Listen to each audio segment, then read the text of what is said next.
What's up, everybody? Peaceful here. We are going to talk today about a certain card and a certain combo that I think is going to be very problematic for the game. And I wanted to go ahead and let y'all in on what this is going to look like, why I think it's a problem, and what sort of decks you should be looking to build and play with it. But first, before we do that, if you don't mind, hit that subscribe button, like the video, comment down below what you're most excited to, what decks you're most excited to try with Mobius. It really helps me out, bumps my video up in the YouTube algorithm, and helps my channel grow. I'm getting really close to 1,000 subscribers. I'd like to hit that within the next month. So if you can be so kind, there are a lot of people watching my videos right now who are not subscribed. It would mean a lot if you could go ahead and hit that subscribe button. So without further ado, let's go ahead and get into what I wanted to talk about. And as you can see by the title beside me, the card we're going to talk about today is Mobius M Mobius. Mobius M Mobius is launching today in Marvel Snap. It'll be out very shortly after this video goes live. And it is a 2-cost, 3-power card with an ongoing ability that says your cost can't be increased and your opponent's cost can't be reduced. Why do I think this is a problematic card? I know a lot of people have been talking about, oh, yes, it's going to save us from Loki. And they're talking about how it's going to hose negative decks and it's going to do all these different things. And those things are all great. I actually think this is a good card. The one thing I'm really worried about is a certain interaction with a very specific card that is already causing the meta to warp around it between it and Loki. And that card is Wave. So this combo right here, I think, is going to be meta defining until it is either changed or Mobius is nerfed so that it does not work quite the same way. And what I'm talking about is the way that Mobius interacts specifically with Wave. If you have a Mobius, you play Mobius on 2, you play Wave on 3.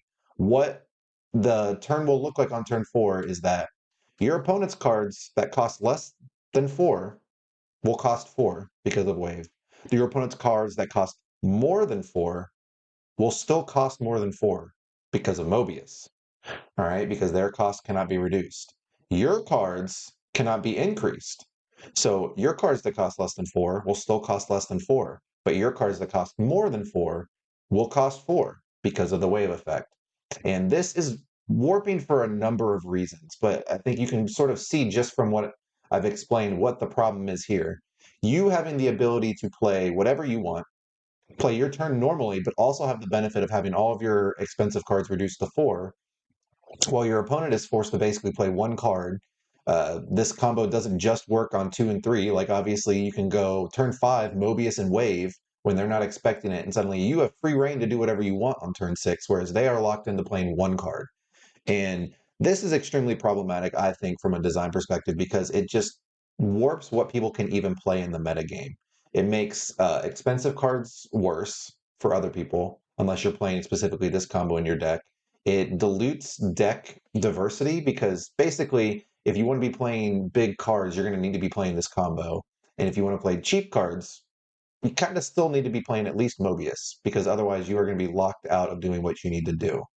Now, there are cool things that this does for decks against Wave. Like, obviously, if you have a Mobius in play and your opponent waves, it doesn't do anything. So that's helpful. But there are other, it's just still extremely problematic in that you have the power to build around it, right? So if you're the deck builder, you're building a deck, and you just put Mobius and Wave in your deck, you are going to have a huge advantage over people who don't do this exact combo. And it's sort of the thing we're seeing right now with Loki, where if you don't have Loki in your deck, you're sort of putting yourself at a little bit of a disadvantage a lot of the times. There's very few decks that can keep up with the amount of cards that Loki can put out in a turn. Now, why am I concerned about this? I think we already have a very warped metagame. You basically have two schools of decks right now. You have Loki, and then you have the decks that can go over the top of Loki. Decks running Wave, decks running Elias, decks kind of going bigger than what Loki can do, and playing things like Sandman and Wave to prevent Loki from taking advantage of all its cheap cards.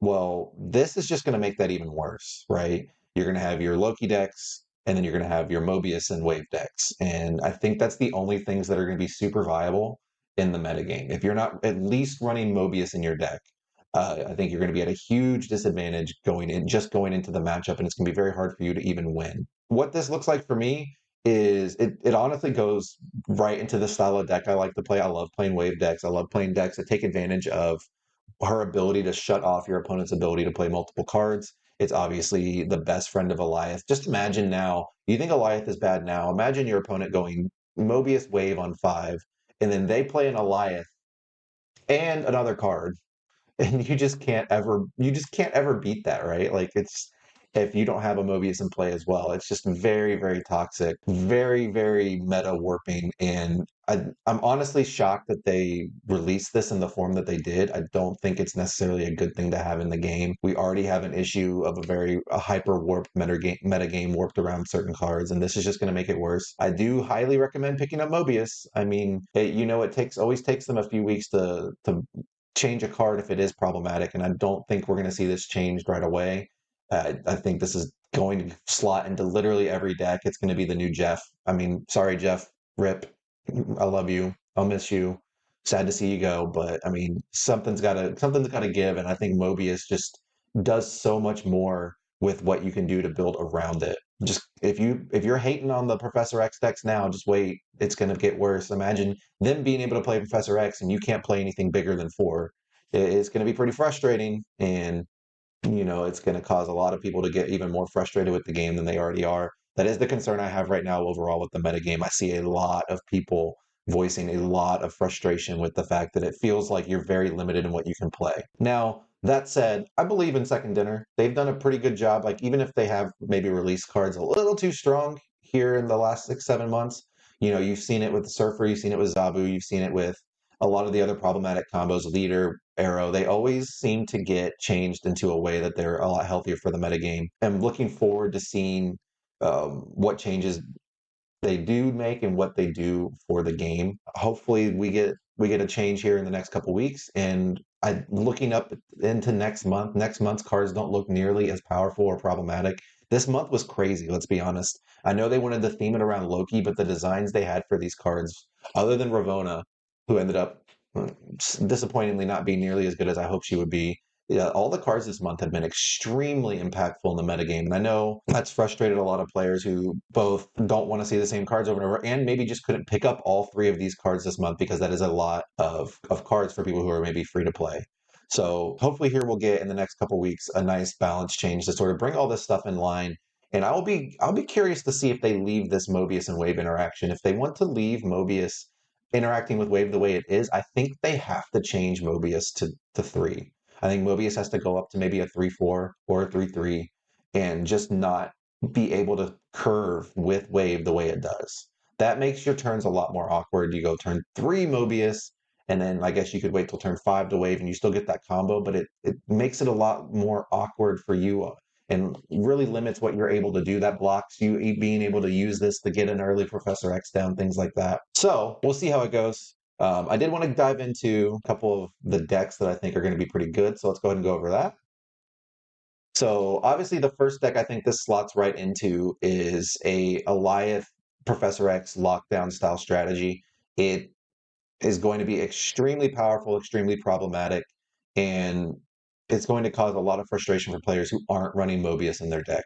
So basically, this is going to look a lot like the current shells we already have. I am probably going to put my Thanos deck up here for you to look at, because I do think it slots right into the Thanos ongoing deck that I've been running, and really turns off a lot of the avenues your opponent previously had to stopping you. Now your deck is just going to be able to really kind of take over the game very early with this combo. Um, this deck, more than any, I think, benefits from the turn 5 wave. So that's the thing that I'm really excited about. You're not really relying so much on getting down that early wave. You can just Mobius on 2 or 3, along with your Time Stone to ramp out your Professor X early. Then turn 5, you play Wave. Maybe you play like a Jeff or an Armor or something beside it. And then turn 6, you get to play a big thing plus an extra stone, plus an extra 2-drop, whatever it may be. It's going to be just extremely powerful in this deck. I also think it slots right into just your average ramp style deck, or even like some of these like the move control deck that you've seen kind of floating around. I think it goes right into that deck as well. I think these are going to be very problematic things for the metagame. I think these decks are going to be very warping, and like this is going to be the strategy. You're either playing this or you're playing something that can beat this somehow with Mobius in it itself. So watch out for this. The other deck I wanted to talk about, I think this is maybe a sleeper deck that we've already seen kind of having a pretty big impact because it is really good into Loki. But Cerebro 3, I think you're going to see a different style of Cerebro 3 deck come out of this, and it's one because Mobius and Wave both are 3 power, so they work with the Cerebro strategy, and the turn 5 Mobius plus Wave combo is going to be devastating for people trying to beat this deck because you're just going to get to play your cards as normal. You can play, one big thing. More likely, you're going to do something like, Cerebro Mystique on 6, whereas they only get to play one card, and you already have an advantage because you have a lot of cheaper 3 power cards that you've played, and suddenly your board gets huge and they can't beat it. Or you're going to do something like, Captain Marvel plus another 1 or 2 drop, and they just get to play one card, and it's very hard for them to compete with that.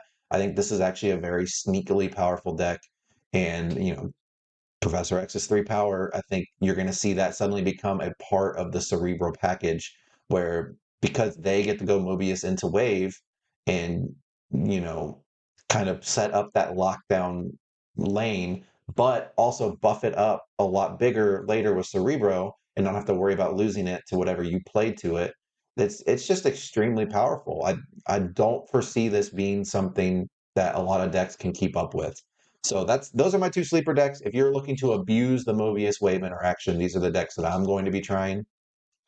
If you're not necessarily looking to abuse it, you're looking to beat it, I think a good choice would be a bounce style deck or something like that with Mobius in your deck so that you cannot get waved out of the game. Because suddenly, I think, this is another thing that I've thought about is I think bounce may see a resurgence just like instead of like Luke Cage or some of the other tech cards you've been running, you can now just run Mobius, and that saves you from losing to the wave strategies. But just keep in mind, this doesn't necessarily help against Sandman. So there are still weaknesses for this deck, but Sandman is not nearly as played as it was, back when they buffed it to 5 power. So other than that, I didn't really have anything else I wanted to go over today. I did just kind of want to give a preview of Mobius. I know a lot of people have been talking about it, but I wanted to kind of highlight what I foresee being the biggest issue with this card in general. So be watching out for this. If your opponent plays a Mobius and then snaps you, they probably have the wave combo. So you need to be aware of that. And if that's something you can't beat with your current hand or current deck, you probably just need to go ahead and retreat.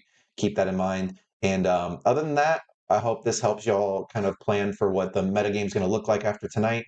And, I highly recommend picking up Mobius. It is coming into Series 4. It is not going to be a Series 5 card, so it's only going to be 3,000 tokens. So my recommendation for anyone watching this is always to pick up the Series 3 or the Series 4 cards that come out with tokens instead of using your Spotlight caches, and save your caches for the Series 5 cards, and plan your resources that way. It's going to get you a lot more cards a lot quicker.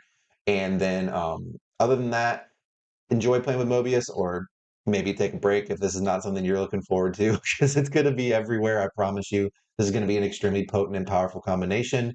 I hope everybody is having a great week. I'm glad I'm back in full force, and I will see you all with another video probably tomorrow. Thank you so much.